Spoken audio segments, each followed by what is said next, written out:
믿음의 족장인 야곱이 지상에서의 삶을 마감하면서 12아들을 불러 모아 그들이 후일에 당할 일을 예언하고 있습니다. 야곱의 유언은 그냥 아버지가 자식들에게 하는 덕담 그런 것이 아니었습니다. 이스라엘 공동체의 미래를 두고 하나님께서 야곱의 입을 빌려서 선포하시는 계시의 말씀이었다라는 것입니다. 그런데 야곱이 입을 열어 선포한 첫 세 아들의 운명은 정말 무척이나 뼈아프고 엄중한 것을 보게 됩니다. 장자였던 르우벤, 탁월한 권능을 가졌고 그런 사람이었으나 뭡니까? 물이 끓는 것 같은 정욕을 제어하지 못해서 장자의 영광을 잃어버렸습니다. 왜냐하면 아버지의 첩인 빌하와 동침하였기 때문입니다. 빌하가 비록 젊었을 수 있죠. 그러나 어머니의 종인과 동시에 아버지의 첩이었습니다. 아버지의 첩이라는 것은 결국 내 어머니와 같은 학렬인 거예요. 어머니와 동침한 것과 마찬가지죠. 둘째 시므온과 셋째 레위는 분노와 혈기로 세겜 사람들을 잔인하게 학살한 죄로 인해 이스라엘 중에서 흩어지게 될 것이라는 그런 징계의 말씀을 듣게 됩니다. 세겜에서 살인한 사건, 학살한 사건이 뭡니까? 그 여동생인 딥나를 그 세겜 족장의 아들이 범한 사건 때문에 그들을 모두 뭡니까? 할례받게 해놓고 아직 아플 때 모두 공격해서 학살해버린 그 사건이었습니다. 하나님의 말씀은 이렇게 우리의 부끄러운 과거와 은밀한 죄악을 정직하게 드러냅니다. 교회는 죄를 적당히 덮어두고 평화를 가장하는 그런 곳이 아닙니다. 말씀의 거울 앞에 자신의 죄를 진솔하게 대면하고 십자가 앞으로 나가서 철저히 회개하는 곳이 바로 교회다라는 것입니다. 내 안에 다듬어지지 않은 혈기와 요동치는 정욕과도 같이 나를 넘어뜨리는 연약함이 무엇인지 돌아보면서 온전히 주님 앞에 내려놓으시고 회개하시기를 축복합니다. 그런데 또 하나님의 공의는 징계로만 끝나지 않습니다. 넷째 아들 유다를 보면 절망 속에서 피어나는 눈부신 복음의 소망 함께 보게 되는 것입니다.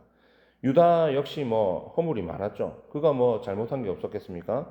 그러나 그는 베냐민을 살리기 위해서 자신을 담보로 내놓는 희생의 본을 보였습니다. 하나님께서는 유다에게 왕권의 상징인 규, 옛날 개혁 성경에서는 홀이라고 되어 있었죠. 그죠? 왕의 권위를 상징하는 막대기입니다. 그것이 떠나지 않을 것을 약속하시면서 궁극적으로 실로가 오시기까지 메시아이신 예수 그리스도가 그의 후손을 통해 오실 것까지 선포하시는 것입니다.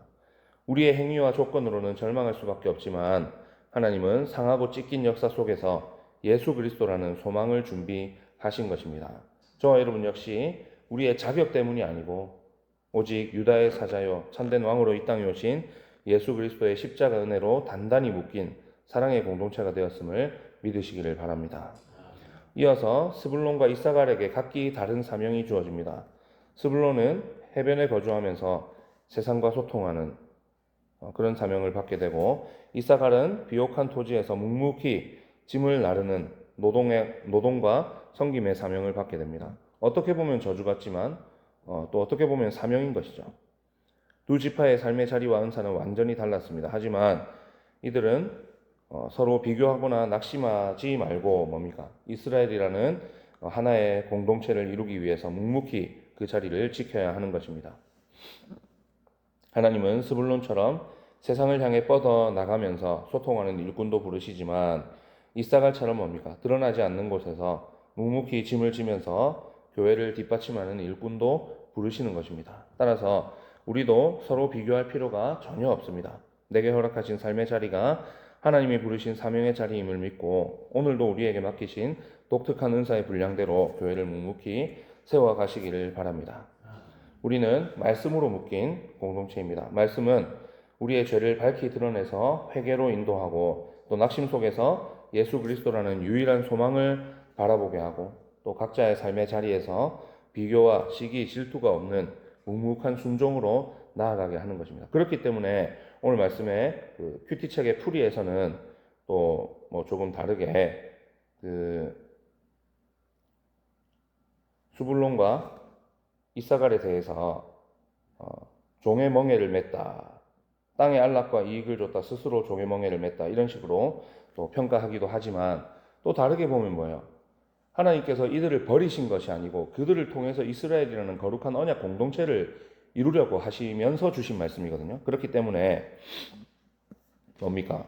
이것이 그냥 단순한 저주가 아니고 죄로 인한 저주가 아니고 하나님께서 주시는 사명이다라고 해석할 때 또 다른 해석이 가능한 것입니다. 그래서 종의 멍에를 스스로 맸다 이렇게도 볼 수 있지만 뭐예요? 하나님께서 순종의 자리로 부르셨다 이렇게도 볼 수가 있는 것입니다. 오늘 말씀을 기억하면서 오늘도 이 생명의 말씀에 온전히 매여서 주님과 동행하며 승리하는 또 그 가운데에서 하나님께서 주신 사명이 무엇인지 고민하고 그 사명을 또 힘있게 감당하는 저와 여러분 되시기를 주님의 이름으로 축원합니다. 기도하겠습니다.